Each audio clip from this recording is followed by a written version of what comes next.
The stories. What a hunter's dash cam caught before it went dark. Ranger files reportedly include a brief dash cam clip from a small county trail where a hunter vanished during a quiet winter morning. The footage circulated among local deputies for years, and some said it captured the last clear moment before everything went dark. Calder Rusk was a 39-year-old warehouse supervisor who hunted whitetail on weekends near an old service road outside a rural township. He liked the quiet routine because it reminded him of calm trips he took with his uncle during the late 1990s. On a cold morning in early 2017, he set out before sunrise with a simple goal to test a new trail camera he had mounted near a frozen creek. He drove a faded pickup with a budget dash cam that ran whenever the engine turned, and he kept it for insurance reasons. He headed toward the tree line under a pale sky and planned to reach his blind before other hunters scattered the deer. He parked near a thin cluster of spruce trees and noted the strange sound of distant engines that did not match the usual logging trucks. He stepped out, locked the truck, then grabbed a small pack that held water and a thermal layer. While crossing the first ridge, he heard a sharp crack from the lower creek bed that stopped him long enough to check for falling branches. He saw nothing moving through the frost and continued toward his blind with the plan to return by mid-afternoon. The trigger came when he noticed a line of prints that curved away from the creek with a stride that seemed too wide for any deer. He crouched and studied the marks, which looked oddly pressed, as if a heavy object had settled briefly before sliding forward. Witness statements from two hikers later confirmed a loud metallic scrape in that area around dawn. Calder followed the prints along a narrow stretch where the snow had thinned near a power cut. He took out his phone and snapped 3 photos, which appeared in the recovered data after his disappearance. In the first photo, his gloved hand pointed at a deep trough in the ice. In the second photo, a faint reflection hinted at a dull shape beneath the surface. In the third photo, the trail bent toward a thicket with sharp broken branches. Complications piled up when he reached the old blind and found the canvas flap torn along the side where he kept a small heater. He checked his gear, muttered that kids might have messed with it, then noticed the same strange prints circling the blind at least twice. A nearby birch trunk had a fresh gouge that lined with a rough metal edge rather than any animal claw. He reportedly radioed a friend named Orrin Dale around mid-morning and mentioned a set of tracks that looked artificial. Orrin later told deputies that Calder sounded tired but focused, which matched the timestamp on the dashcam file. The truck sat untouched all morning except for a brief moment when the wind pushed snow across the lens. Calder decided to hike toward the ridge above the old service road since the prints kept drifting uphill. While climbing, he spotted a rusted trail marker that had not been maintained since 2005, and he stopped long enough to compare the lower section with the strange gouge on his blind. The cuts matched in width and depth, which led him to believe someone had been dragging old equipment through the property. He continued over the ridge and entered a narrow pass where discarded fencing lay half-buried under ice. He bent to check a twisted strand and noticed faint smudges that looked like dried hydraulic fluid. The smell was faint but distinct, which suggested a leaking machine had passed through at some point during the previous night. He recorded a short voice note on his phone saying he planned to follow the trail until noon. Deputies later found that note in the recovered cloud folder, which helped build a basic timeline. According to weather logs, the wind picked up around midday and the ridge became unstable. Forest crews said a section of the old pass sometimes shifted during heavy gusts, which caused minor slides that could trap a person in loose snow. Yet something in the final dashcam clip suggested a different angle. By early afternoon, Calder returned to his truck, but he looked unsettled. The dashcam captured him walking from the tree line with quick, heavy steps while glancing over his shoulder. He opened the door, tossed his pack onto the passenger seat, then leaned inside while breathing hard. A faint metallic clatter echoed from the ridge, which made him freeze for 5 full seconds. He whispered, "That was not a deer," then climbed in and started the engine. The camera angle showed his eyes tracking something moving between the trees. Snow drifted across the hood while a light creak came from behind the truck. The sound repeated twice with a rising pitch that made him tense his shoulders before shifting into reverse. He backed a few feet, paused, then pulled forward, as if unsure which direction offered safety. His hands shook on the wheel, and he muttered, "Come on," while trying to scan the tree line. The camera struggled to focus because frost built on the windshield, yet a brief silhouette appeared to the right. The shape seemed tall, with a narrow top that tapered toward the ground. Officials never confirmed that detail, though. Several deputies mentioned the silhouette in informal notes preserved in the archived case file. The shape moved once, then vanished when the camera auto-adjusted. Calder shifted again and chose the narrow path back toward the main road. His breathing slowed, but he kept glancing at the rear mirror as if tracking invisible movement. 20 seconds before the file ended, the truck lurched violently to the left, which knocked the camera sideways. A burst of static filled the audio, and a heavy thud landed somewhere near the rear bumper. Calder shouted, "Hey, stop!" Then the camera caught a slanted view of the ridge, where a dark form slid under the branches. Snow showered the hood as he pressed the accelerator in panic. The final clear frame showed a long scrape running across the truck bed, which matched the gouge found on his blind. Investigators believed something metallic struck the truck during that moment, although no working equipment was ever logged on that road. The clip ended when the camera lost power due to a damaged cable that had been cleanly severed. Calder Rusk was reported missing the next morning when he failed to show for a shift at the warehouse. Search teams found his truck stuck in a shallow drift about a mile from the service road. Tracks around the vehicle were distorted by wind, though one responder noted a long impression shaped like a flattened cylinder that matched the strange prints seen near the creek. Despite a wide search, no clear evidence explained what he chased or what followed him down the ridge that day. Rangers later concluded that unstable terrain and poor visibility likely contributed to his disappearance. They preserved the dashcam clip because the strange sounds and the silhouette raised questions they could not fully answer. Years later, locals still talk about the footage that flickered for a few seconds before going dark. Some point to old reports of scrap equipment dumped along the ridge, while others mention odd engine noises heard during cold mornings. Whatever happened that day seemed tied to the silent shape moving through the trees as Calder rushed back to his truck. The story now serves as a quiet warning for anyone who hikes beyond that old service road. People say the trail feels different after heavy snow, and the ridges shift without warning. The clip remains the only known record of what a single hunter found before everything faded into static and winter silence. The stories? A camper's forgotten tape exposed the real reason they closed the park. The old park had been shut for years after a string of unexplained incidents that locals still mentioned in quiet tones. The only solid clue ever discussed came from a small camcorder tape found inside a forgotten overnight pack near the North Trail. The story followed a 26-year-old school technician named Lyle Rooker, who visited the park in early autumn of 2019. He worked long weeks in a crowded lab and wanted one quiet weekend before the winter rush returned. He drove out early on a Friday, hoping to film some wildlife and maybe catch a quiet sunrise near the ridge. Lyle picked a simple loop near a small lake and planned to reach a clearing before dark so he could set up his camp. He checked the weather, loaded his pack, then started the trail with a relaxed pace that matched the quiet feel of the woods.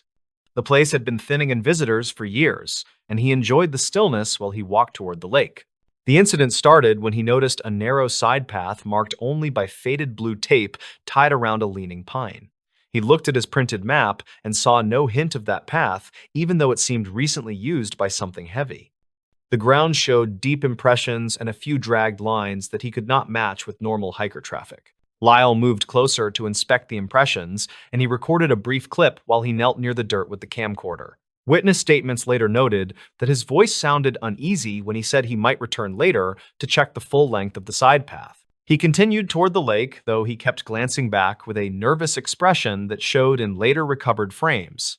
When he reached the clearing, he met a retired ranger named Colton Reeves, who often walked the trail for exercise. Colton warned him about stray dogs reported near the ridge and advised him to stay on the main path if he heard anything heavy moving. Lyle agreed, though he mentioned the strange impressions near the pine. Colton seemed unsettled by that detail and said he had not seen blue tape in that area before. That short exchange later became an important piece of the investigation because Colton described Lyle as alert and fully oriented. Dispatch logs showed that the ranger left the clearing around the same time Lyle began setting up his small tent beside the lake. The sun was dropping behind the ridge, and he recorded a simple note saying he would return home early Sunday. The complication began when distant knocks echoed across the water after sunset. The tape captured 3 sharp hits, followed by a slow dragging sound that rolled through the trees. Lyle whispered a short question, asking if someone was swinging tools, but no voice answered before the sound faded. He stepped outside with the camcorder, and the footage trembled slightly while he walked toward the shoreline. That part of the tape showed ripples moving across the lake, though the surface looked calm seconds earlier. A dim shape crossed from right to left near the far bank, but the frame blurred before any exact detail formed. Investigators later judged the shape to be human-sized, though they could not confirm height or posture. Lyle backed away, and he ended the clip with a quick excuse that he needed more light. Evidence gathered from his tent indicated he tried to sleep but stayed awake most of the night. His pack remained open, and he had placed the camcorder near the entrance so he could reach it quickly. Around 2 in the morning, a second set of knocks started. The tape recorded them with clearer tone, and they sounded closer to the clearing than before. Lyle stepped out and aimed the camcorder toward the trees near the side path. The audio picked up cracking undergrowth along with short breaths that suggested he was frightened, yet still curious enough to film. Then a faint voice appeared near the edge of the microphone range. The voice asked if anyone had seen the dog from the ridge and repeated the question twice. Investigators matched the voice to a missing hiker reported 3 seasons earlier, according to archived calls. That hiker had vanished during a late storm near the North Trail, and his final message referenced a stray dog that followed him across the ridge. The match was considered probable, though never confirmed, because the audio was worn with age. Lyle walked a few steps toward the sound, though he kept enough distance for a quick retreat. The tape showed a tall figure standing between 2 pines with an odd tilt at the shoulders. The figure swayed slowly, as if injured, and the lower right side appeared fixed in a stiff angle. Lyle asked if the person needed help. The voice did not answer, and the figure moved further into the trees without showing its face. The investigation deepened when rangers found Lyle's camp untouched the following afternoon, with his tent still upright and his food sealed. His phone lay inside the tent with 2 attempted calls made around 3 that morning. The calls never connected due to weak signal. The camcorder was found near the base of the leaning pine where the faint blue tape had been tied. Search teams followed the side path and found more deep impressions along with a torn jacket fragment that matched the missing hiker's clothing from 3 seasons earlier. The fragment was caught on a low branch roughly 20 yards from where Lyle recorded the swaying figure. Soil samples indicated repeated movement through that area, though not enough to identify specific tracks. The twist emerged when investigators compared Lyle's final clip with an older wildlife survey recorded 6 years earlier. Both clips captured the same faint voice asking about the dog near the ridge. The survey team noted the voice, but assumed it came from campers beyond the tree line. The match suggested a pattern of someone or something calling from the same area across multiple years. The official report stated that the park remained unsafe due to unstable terrain near the North Trail and ongoing search efforts tied to older missing persons cases. Unofficially, several rangers believed the repeated voice signaled a person who wandered off the main path and survived through unknown means. They felt the figure avoided help and followed hikers who entered the side path after dark. Lyle was never found despite extensive searches that covered every marked route and several unmarked stretches. His camcorder tape became the final recorded clue, showing his calm approach that shifted to rising fear as the figure moved away. The park closed soon after officials reviewed the tapes and compared them with archived survey audio. The case left a quiet note in local reports, stating that people sometimes leave trails for reasons no one fully understands. The forgotten tape remained the clearest glimpse into those final hours, and it shaped the quiet acceptance that the park would not reopen in the near future. The closing line on the internal report stated that some paths stay hidden for good reasons, and not every question finds a safe answer. The stories. What a night janitor found behind the vending machine. Roughly 10 years ago, a late shift incident at a small distribution center led to a report that never reached public records. The file described something a night janitor found behind a vending machine after a quiet shift turned strange.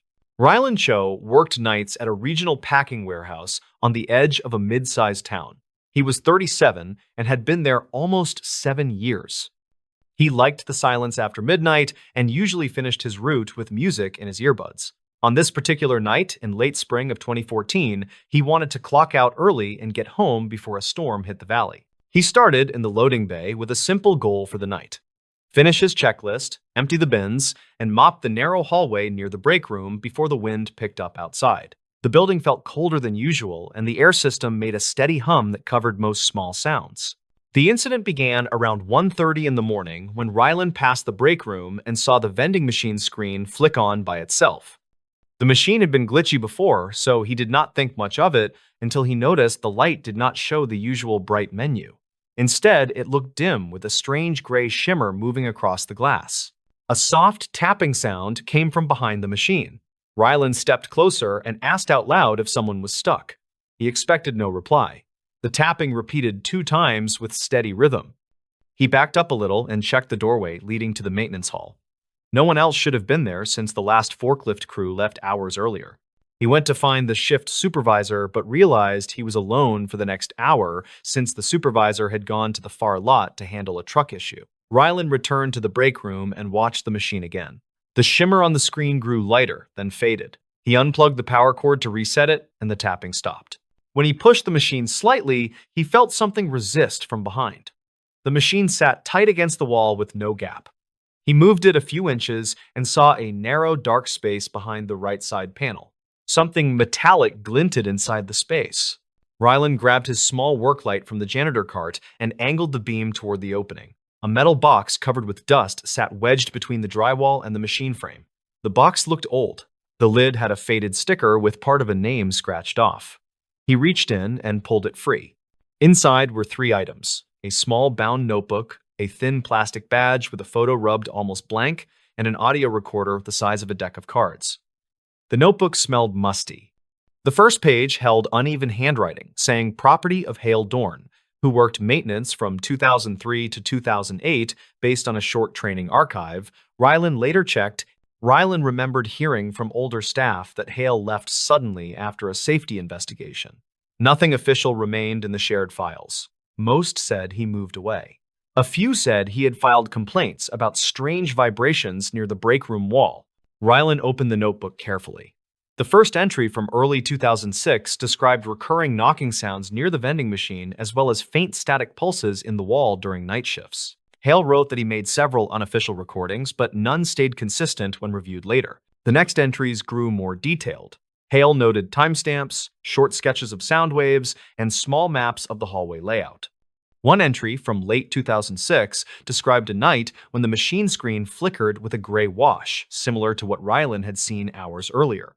Hale wrote that the tapping seemed to follow his movements around the room. Ryland turned to the last written page, dated mid-2007. It read, "I need to get someone to check the wiring before this gets worse."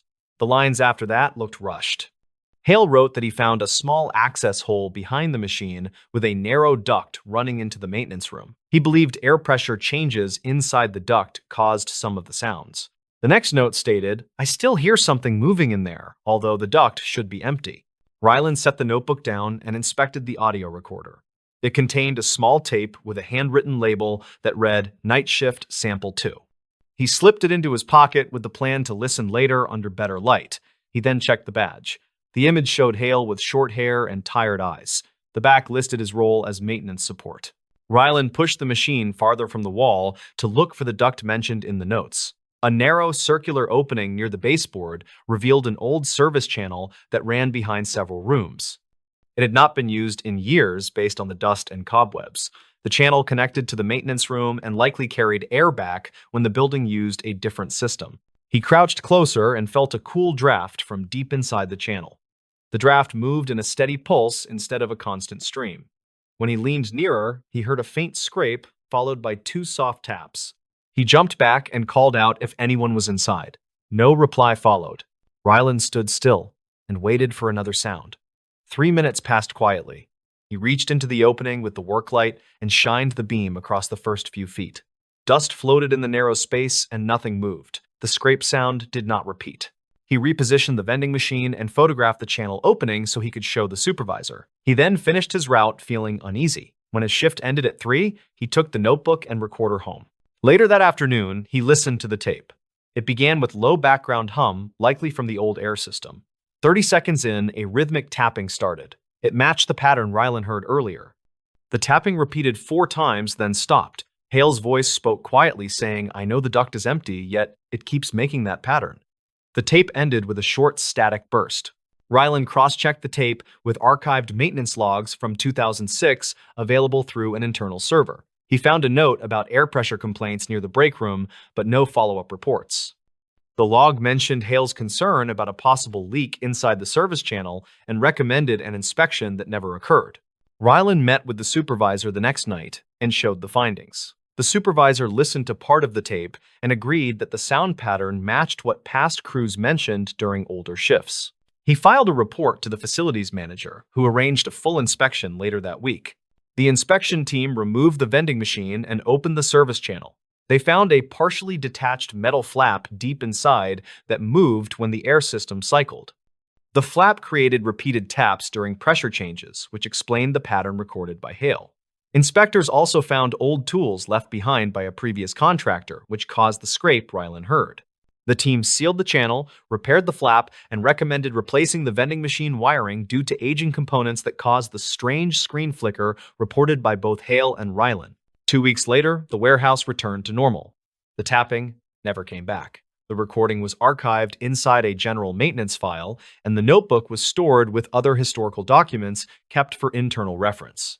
Ryland kept thinking about how one small discovery behind a vending machine connected him to someone who tried to document the same odd sounds years earlier. He believed Hale had tried to solve a problem that no one else seemed to notice until the notes surfaced again. The story lives quietly inside a handful of reports, and one old tape that proves how simple, overlooked issues can create experiences that feel much stranger than they are, especially during long nights when empty hallways amplify every sound. Corin prepared to leave, and he secured the logbook under his arm because he planned to hand it over to the harbor office. As he reached the ground floor, he heard a deep thud from above, like something heavy striking the metal railing. He looked up the stairwell and saw dust drifting through the pale air, and he called out in a steady voice, asking if anyone needed help. No reply came, and he hurried outside because the building felt wrong. The fog had thickened into a wall that blocked the path back to town, and he saw a faint glow near the rocks as though the skiff lights flickered through the mist. He considered walking toward the beach, and he radioed the harbor office with a brief report of strange activity near the tower. Dispatch logs indicate that Corin's transmission cut off mid-sentence, and the signal ended with a burst of static. A search team followed the path an hour later, and they found his tool pack near the lighthouse door, but not his radio or the logbook.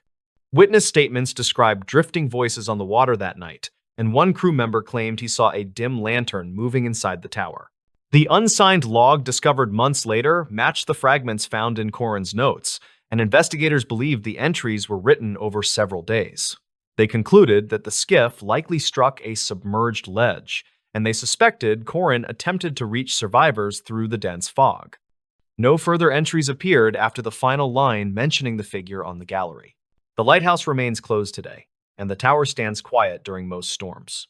Local crews say the watchroom light sometimes flickers during heavy fog, and they assume it is faulty wiring from years of neglect. The final log stays in a small archive where the pages still show faint stains from salt air and old sea fog, and the case sits unsolved with quiet respect for the missing caretaker. The stories. The final log from a lighthouse on a foggy coast. A faded coastal report from 2008 mentions an unsigned log found inside a shuttered lighthouse during routine maintenance. Workers said it looked recent, even though the building had been locked for years. The discovery triggered a quiet review that centered on one man named Corin Halbrook, who once served as the tower caretaker. Corin was 39 and worked as a part-time dockhand in a nearby fishing town, and he checked the old structure whenever storms rolled through. He liked the quiet building, and he felt responsible for keeping it safe because his late father had worked there decades earlier. On a cold morning in early autumn, he headed out with a simple goal, which was to finish a roof inspection before the fog returned. He hiked the narrow path with his tool pack, and he noticed the fog drifting in faster than expected. A supply boat sounded its horn, and the echo pulled his attention to shifting shapes that moved across the water.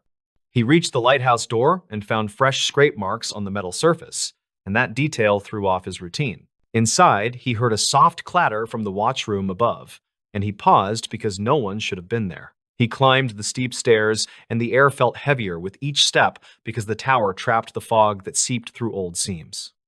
When he reached the top landing, he noticed a lantern lit on the small desk, and he knew he had not left it there earlier that week. He read the open logbook and saw an entry written in a neat hand that did not match his script. The note described a boat drifting without lights near the shoals, and the timestamp matched the previous night. Corin wondered who had written it, and he checked the radio shelf and found a handheld set powered on with low battery. He stepped outside to scan the water, and the fog swallowed most of the horizon except for a dim shape moving slowly near the rocks. He raised his binoculars and saw what looked like an old skiff listing toward a channel notorious for hidden ledges. He called a warning through the radio, and he waited for a response that never came. When he hurried back inside, he noticed another fresh line in the logbook, and it read that the skiff had no operator visible on deck. The handwriting appeared slightly rushed, and Corin felt a jolt because the ink looked wet. He checked the stairs and heard faint steps descending, even though no one passed him on the landing. He followed the sound to the service room, and he found a damp jacket draped over a chair that had been dry earlier that week. The pockets held a small notebook with water stains, and the pages carried brief notes about frequent, low fog and strange lights near the channel. The most recent note mentioned a voice over the water calling for help, and Corin closed the book because the air suddenly felt colder. He decided to document the building for safety, and he used his small camera to take photos of the fresh marks on the door and the lit lantern. He moved room to room, and he captured the damp jacket along with the notebook because he wanted evidence for the harbor office. When he checked the time, he noticed the fog outside turning a darker shade, and that sign suggested another weather shift. He stepped out on the gallery to examine the water, and he heard a low groan coming from the direction of the shoals. He could not see the skiff anymore, and the silence that followed pressed against his nerves. He returned to the watchroom and prepared to close the logbook, and that was when he noticed a final half-written entry near the bottom of the page. The unfinished line described a man on the gallery waving toward the tower, and Corin froze because he realized he had just been on that same walkway. He checked the door and found it closed tight, and he felt sure no one had entered while he moved through the rooms. He read the last words again, and the implication unsettled him more than any storm he had faced. Corin prepared to leave, and he secured the logbook under his arm because he planned to hand it over to the harbor office. As he reached the ground floor, he heard a deep thud from above, like something heavy striking the metal railing. He looked up the stairwell and saw dust drifting through the pale air, and he called out in a steady voice asking if anyone needed help. No reply came, and he hurried outside because the building felt wrong. The fog had thickened into a wall that blocked the path back to town, and he saw a faint glow near the rocks, as though the skiff lights flickered through the mist. He considered walking toward the beach, and he radioed the harbor office with a brief report of strange activity near the tower. Dispatch logs indicate that Corin's transmission cut off mid-sentence, and the signal ended with a burst of static. A search team followed the path an hour later, and they found his tool pack near the lighthouse door, but not his radio or the logbook. Witness statements described drifting voices on the water that night, and one crew member claimed he saw a dim lantern moving inside the tower. The unsigned log, discovered months later, matched the fragments found in Corin's notes, and investigators believed the entries were written over several days. They concluded that the skiff likely struck a submerged ledge, and they suspected Corin attempted to reach survivors through the dense fog. No further entries appeared after the final line mentioning the figure on the gallery. The lighthouse remains closed today, and the tower stands quiet during most storms. Local crews say the watchroom light sometimes flickers during heavy fog, and they assume it is faulty wiring from years of neglect. The final log stays in a small archive, where the pages still show faint stains from salt air and old sea fog, and the case sits unsolved with quiet respect for the missing caretaker. The stories. Never open the locker marked "Staff Only" at this pool. It was reported that an old community pool kept one locker sealed during every shift, which matched the warning painted on its door. Local staff claim the warning came from an incident in the early 2010s that never made public records. On a warm morning in late July 2019, a 28-year-old lifeguard named Rylan Keene started his first full weekend shift. He worked part-time at the pool while finishing a safety certification course, and he had a simple plan that day. He wanted to close early, finish his paperwork, and head home before the evening rush. The pool sat near a quiet suburb, and most regular visitors arrived with kids who stayed close to the shallow end. Rylan checked the schedule board, then walked along the lockers behind the staff counter while sipping a cheap canned coffee. He noticed a metal locker that looked older than the rest, and its front carried the words "Staff Only" in faded red paint. The manager had already mentioned the locker during training, stating that nobody should open it since the last documented key went missing years earlier. Reports from retired employees suggested the door once belonged to the maintenance area, although the structure behind it had been remodeled in 2008. Rylan always thought the story was exaggerated to keep kids from sneaking inside. That morning, he heard a dull rattle from the locker, which felt unusual since no one stored equipment there. He tapped the metal surface with two knuckles and heard something shift inside.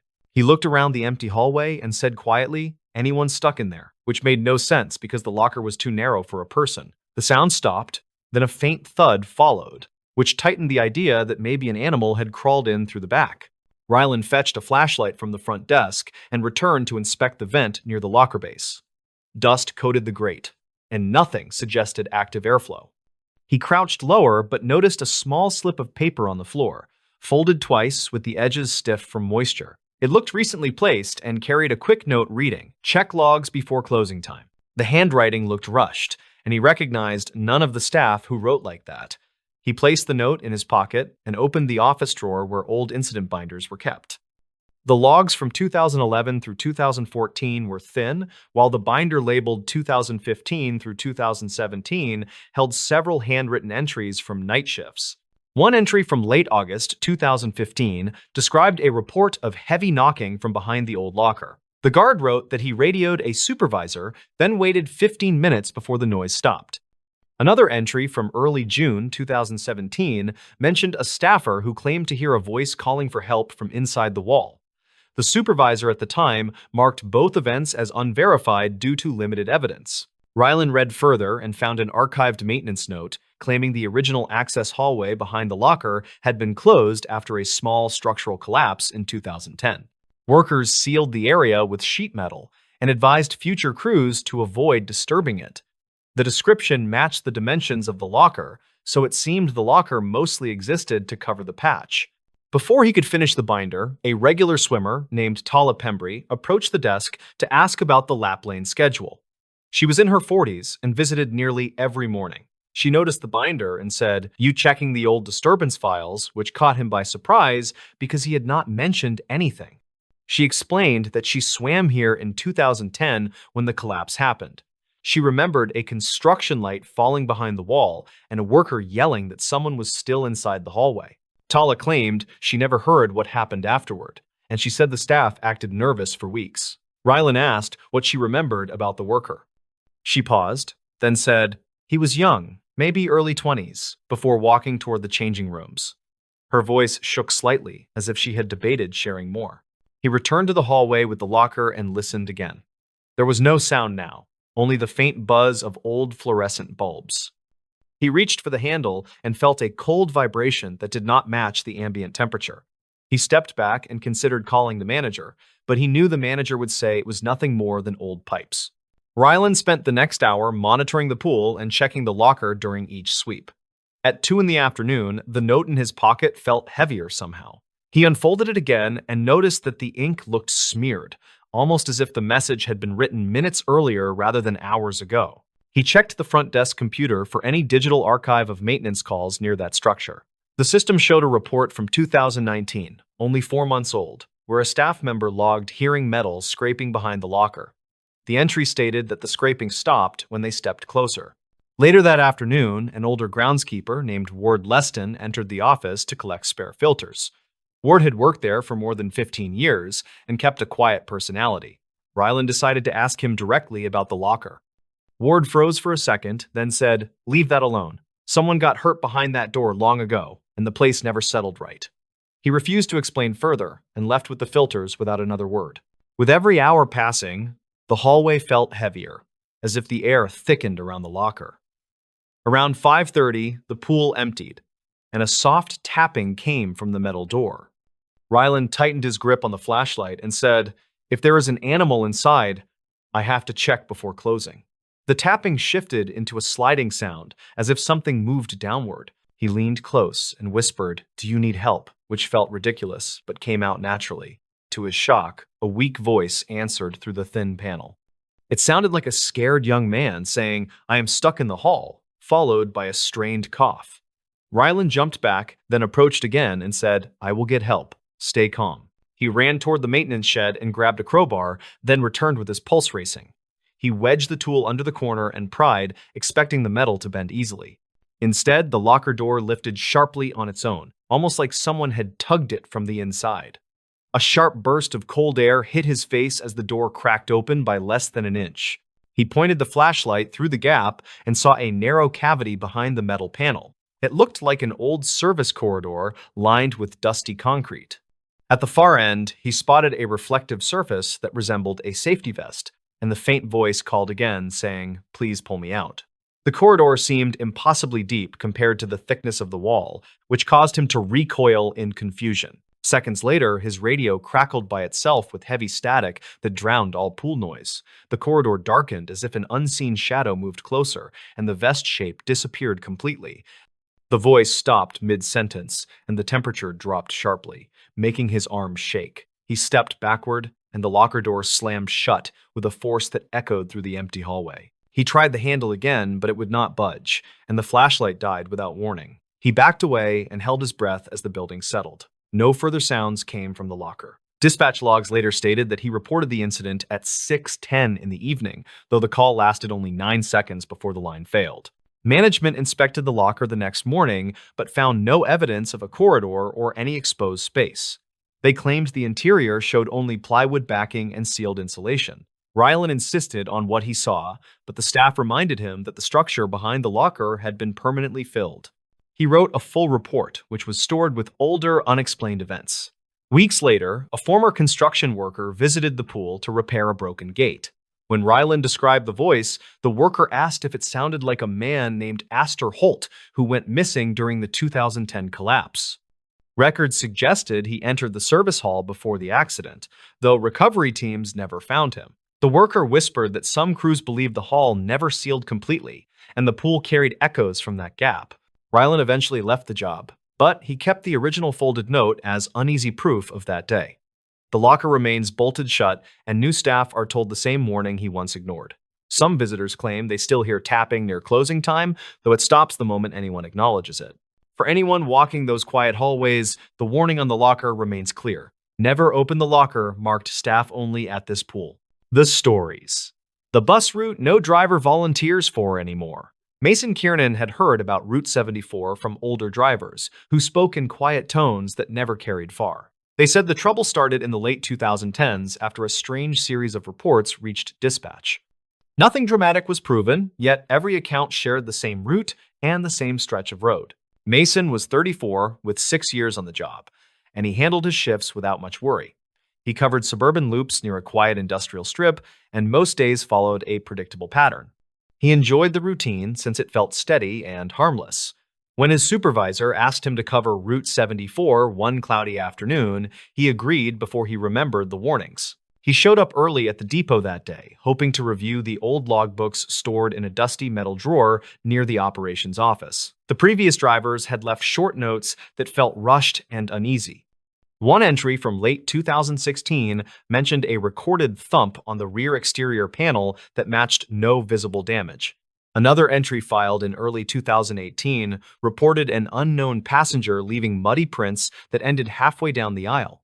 Mason drove out a little before 4 that afternoon. The route crossed through residential blocks before curving toward the old mill road that ran along an abandoned railway cut. He planned to complete the loop without focusing on the rumors. The bus felt solid, and the passengers were few. A pair of teenagers sat near the middle seats while an elderly man checked his phone with slow movements.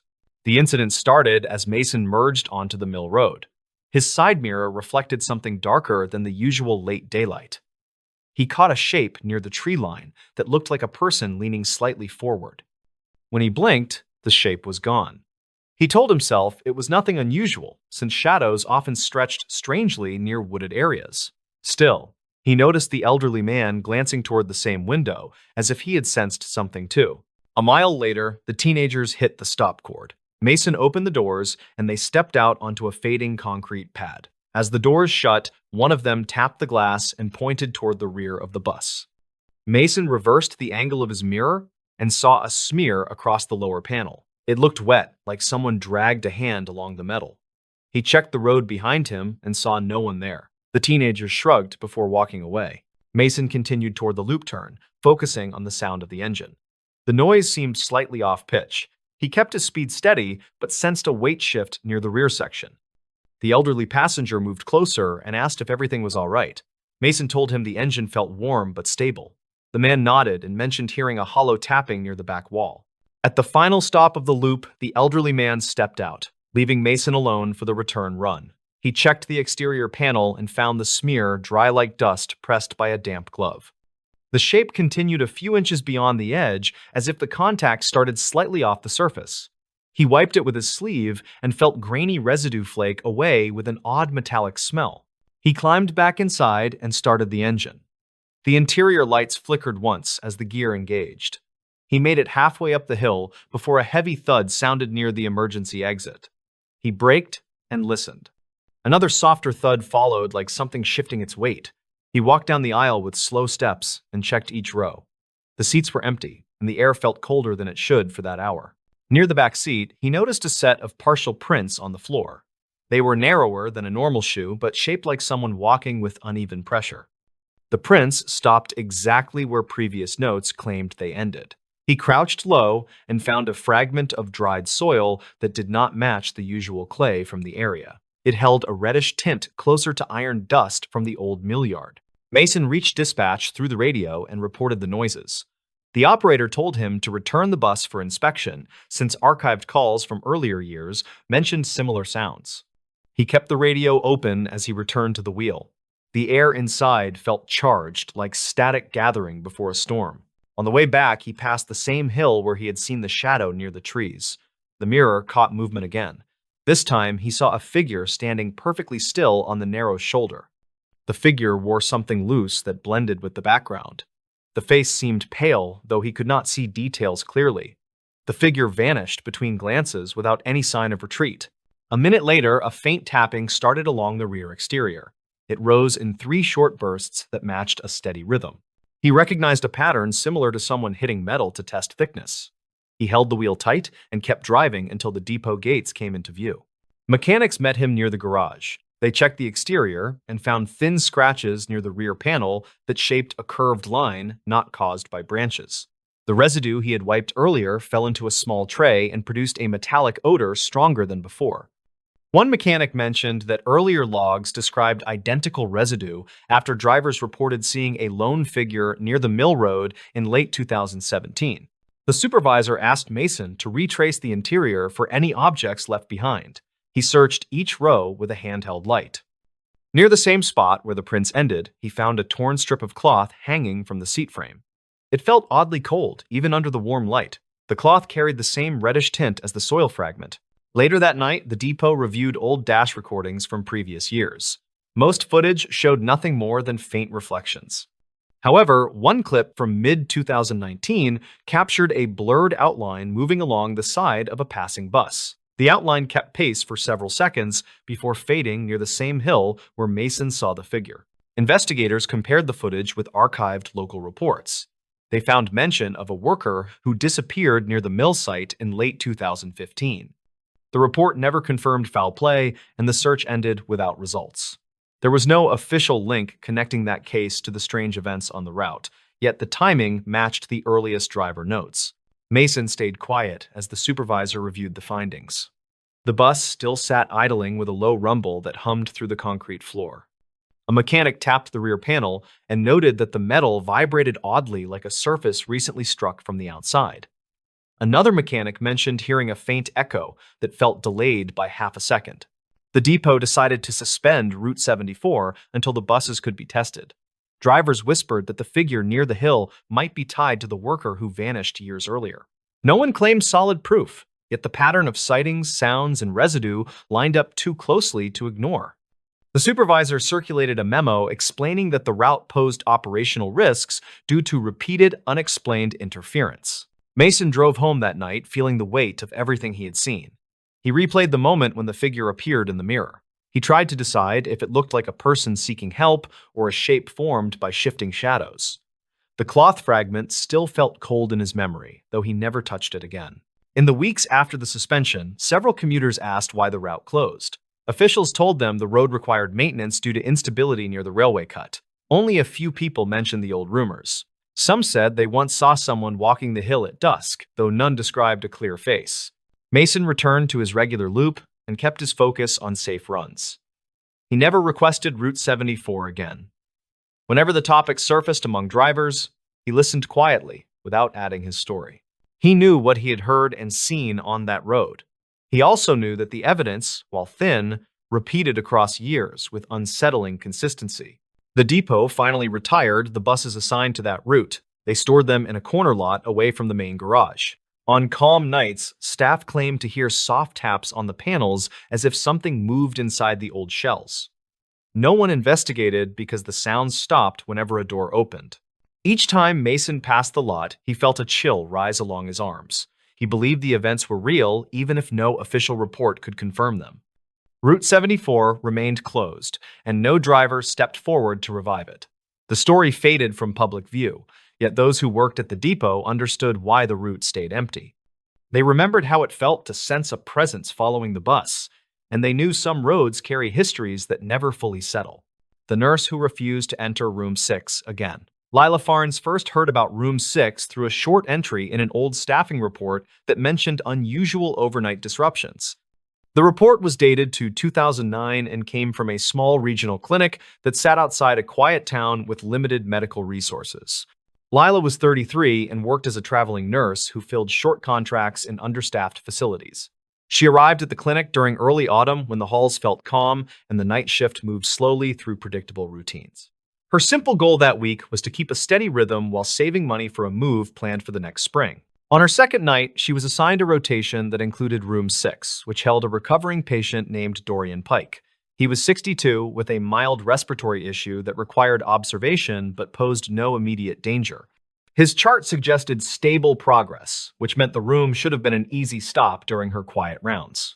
The incident began when Lila stepped inside the room and noticed a faint tapping sound that seemed to come from the wall near the bed. The patient had been awake, and he watched her with an uneasy expression that suggested he wanted to speak, but hesitated. She asked if he needed anything, and he answered with a flat, "Please keep the lights on tonight," which struck her as odd, given his preference for darkness noted earlier by the day nurse. During her next pass, the tapping returned and felt sharper, like something struck the wall with steady intent. Lila checked the hallway and found nothing unusual beyond a supply cart resting near a closed door. She reviewed maintenance notes later and saw that workers had previously inspected the wall after a similar complaint in 2006, yet found no loose utilities or structural issues. The complication deepened when a nurse on the shift before hers mentioned archived calls made by former night staff. Those calls reportedly described patient distress related to sudden cold drafts that moved through Room 6 even when vents were shut. Lila filed this in her mind, but kept her focus on what she could directly verify, which meant returning to the room with a calm approach and simple checks.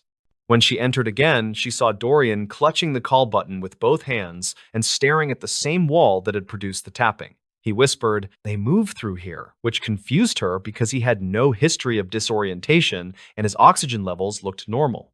She tried reassuring him, but he pointed toward a small framed print that hung crooked like someone had pushed it earlier. Lila documented the scene, then stepped into the hallway to compare notes with the evening charge nurse named Brenton Shaw. He was in his late 40s and had worked the clinic for many years, which gave him perspective on long-standing issues. Brenton admitted that Room 6 had frequent incident logs related to unexplained noise, but he never saw anything dangerous, so he kept assignments unchanged. The investigation began after Dorian reported that someone had touched his arm during a period when no staff had entered the room. Lila checked the security panel near the nurse's station, which showed timestamps for door openings captured by the badge sensor. The logs indicated her previous visit, followed by a long gap with no recorded entry, which made his claim puzzling. She then reviewed older patient notes from 2003 to 2008, which described brief episodes of agitation from individuals with no history of anxiety. Several mentioned hearing movement behind the wall near the bed, and one wrote that a picture frame had tilted during a quiet stretch. These details were small but consistent, which encouraged her to look for a physical explanation. Lila asked the maintenance lead named Corbin Rusk to inspect the wall after her shift ended. He brought a handheld thermal scanner and ran it across the surface while she watched from the doorway. The tool showed a thin vertical band of cooler temperature that did not match the building layout, which suggested an unregistered cavity or narrow chase behind the drywall. Corbin returned during daylight with a small borescope camera designed to look behind tight spaces. He located a hidden seam in the corner that had been painted over during earlier renovations. When he guided the camera inside, they saw a slender gap between structural supports where unsecured pipes ran without proper insulation, which explained both the cold drafts and the intermittent tapping. The twist emerged when Corbin followed the pipes farther and discovered that the cavity connected to an abandoned service chase sealed decades earlier, according to archived renovation notes. That chase once linked several rooms, including room 6, where older patients had repeatedly complained about footsteps at night. The noise likely traveled along the hollow space and grew sharper as the building shifted during temperature changes. Lila returned to Dorian with the findings, which eased his fear because it gave something concrete to replace earlier uncertainty. She watched him relax when she explained how air moved through the gap and how small vibrations struck the wall during normal settling. He nodded and said, "That makes more sense than what I thought," which helped restore predictable routines for the rest of his stay. The payoff became clear a few days later when the clinic sealed the gap with proper insulation, which stopped the tapping that had bothered so many night staff over the years. Lila felt relieved because the solution fit every clue she had gathered from logs, witness comments, and earlier maintenance records. She no longer feared the room and worked her shifts without hesitation. Still, she remembered the moment she first stepped into room 6 and sensed tension that felt older than her short assignment. She knew many stories deepen when fearful people misread unfamiliar sounds, but she also understood how convincing those moments can feel. Later, she often said that small mysteries usually shrink under steady checking and clear evidence, which matched her experience at the clinic. Lila finished her contract without further issues and moved to her next job carrying a quiet confidence shaped by those nights. She still thought about Dorian and the relief in his voice after learning the real cause behind the unsettling moments. Room 6 stayed sealed and silent after the repairs, which meant future patients would sleep without wondering what moved behind the wall. The stories. This lakeside pier hides something no one reports. Lodge crews in the region still talk about an old pier tucked behind a quiet lake that draws almost no visitors. They say the pier looks normal from a distance, yet people keep finding strange evidence near its end that never reaches public reports. In the summer of 2019, a maintenance worker named Ryland Keating drove out to that lake for a simple task. He was 29 and worked routine grounds jobs for a small county crew. That day, he only needed to replace a warped board along the outer section of the pier. He liked the lake because it stayed calm even during busy seasons, and he figured the job would be quick enough to finish before lunch. When he parked near the tree line, he noticed the lot was empty, which felt odd because anglers usually arrived before dawn. The air felt thick, and the water looked darker than usual, yet he kept moving because the repair order had been waiting all week.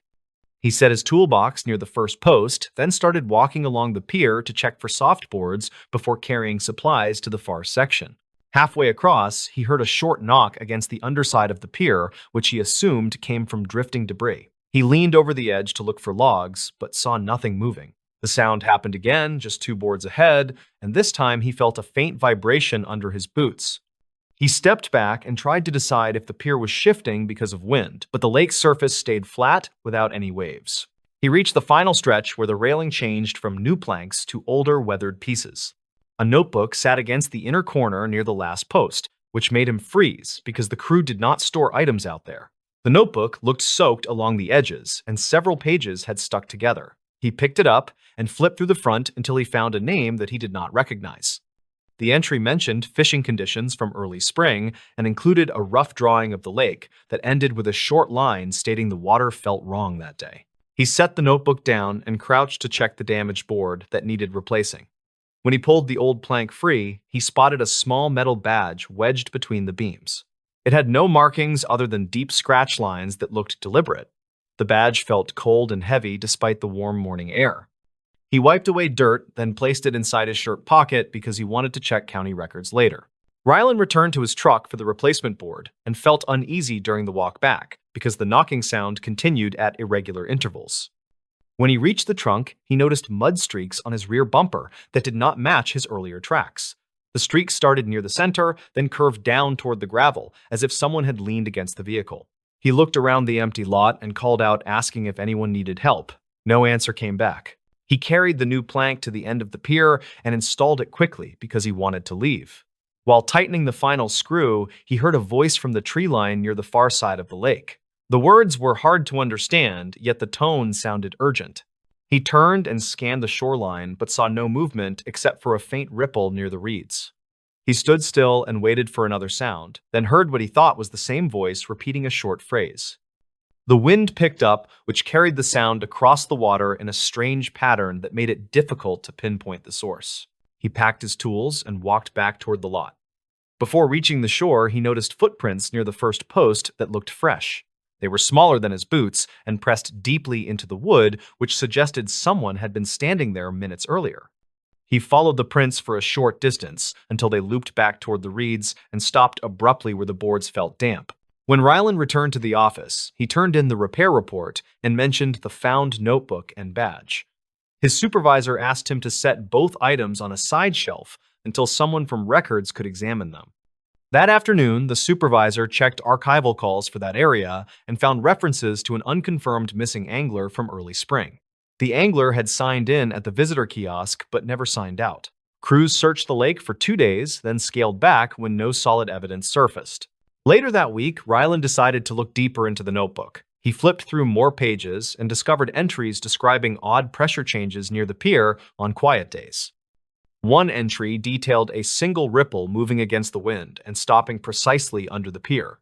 Another entry described faint tapping at night that sounded mechanical. None of the entries suggested danger, but the tone shifted in the final pages as the writer mentioned seeing a person standing near the reeds who vanished before he could wave. Rylan checked weather logs for the period mentioned in the notebook and noted a rare drop in barometric pressure that occurred without a storm. He also examined an old photo stored in his phone from a visit months earlier. In the photo, the lake looked normal, yet a small shape near the reeds reflected more light than surrounding water. He zoomed in and noticed a faint outline that resembled a shoulder above the surface. He thought it might be a lighting artifact, but decided to keep the image for reference. A week later, he returned to the lake with a coworker named Laramie Downs, who handled safety inspections. Laramie was older with years of field experience and usually dismissed odd reports, yet she agreed to help because she remembered the missing angler case. They arrived early and walked the length of the pier while checking for structural issues.